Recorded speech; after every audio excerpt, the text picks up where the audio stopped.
usine Renault flambant neuve, d'où sortiront à terme 75 000 voitures par an.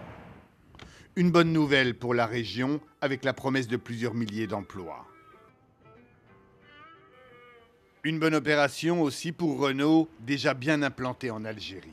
Ça va encore renforcer les liens qui existent, les liens historiques, je dirais, entre Renault et l'Algérie, puisque c'est pour le groupe Renault l'un des principaux marchés mondiaux. Nous sommes aujourd'hui leader du marché, leader incontesté, à peu près 27% de part de marché, avec les deux marques, depuis plusieurs années maintenant, ce qui représente un peu plus de 110 000 ventes, ce qui en fait le 6e marché de Renault au monde. Accueilli par M. Paul Berliet, le général Noguès représentant... La dernière fois qu'un constructeur français s'est installé ici, c'était en 1958, en pleine guerre d'Algérie.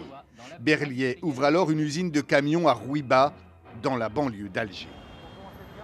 Un demi-siècle plus tard, le marché automobile algérien est en pleine expansion, avec une croissance de 30% l'an dernier. De quoi aiguiser l'appétit de tous les constructeurs automobiles. Mais ce sont encore les marques françaises qui gardent les faveurs des Algériens. D'habitude, toutes mes voitures, c'était Renault. À partir de... J'ai eu ma première voiture, c'était une R8, et après une R16. Premièrement parce que c'était la voiture française et en même temps la voiture Renault. Les deux à la fois. Il aura fallu plus de 3 ans de négociations ardues et des tractations jusqu'à la dernière minute pour parvenir enfin à un accord sur l'installation de la première usine de voitures en Algérie.